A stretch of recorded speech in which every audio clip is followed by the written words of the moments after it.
पहिला तू रहलो पसंद, कैसे बदलल तोहार जन्म।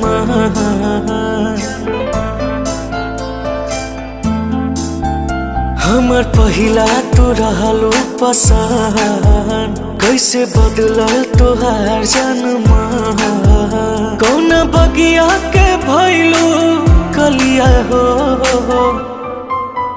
जानू मिलत रहू जौन गलिया हो, जानू मिलत रहू जौन गलिया हो। जाई उहे गली पिहिले बोतलिया हो, तू सजावे गइलू पिया के महलिया हो।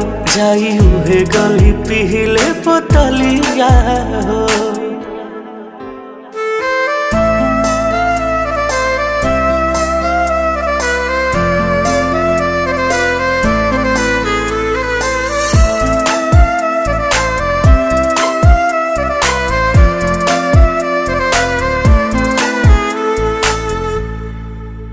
हर निंदो न कहबो आवता, याद रतियों में हमके सतावता।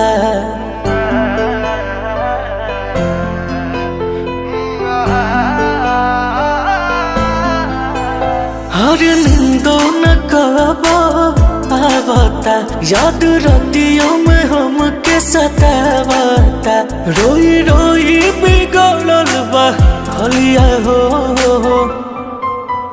जानू मिलत रहू जौन गलिया हो। जानू मिलत रहू जौन गलिया हो।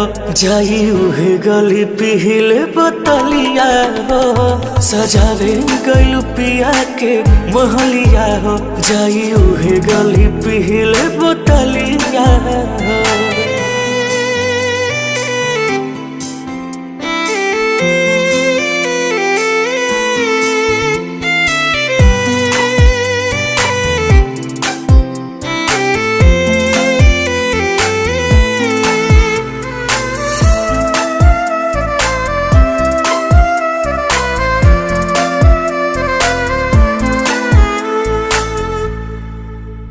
प्रियदर्शी से जब न प्रीत रहे, का बनावल जरूरी मित रहे।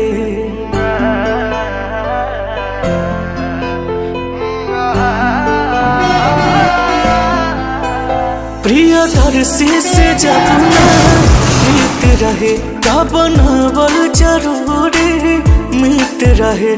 बिन तोहरा से पूछे सवलिया हो, जानू मिलत रहू जौन गलिया हो। जानू मिलत रहू जौन गलिया हो।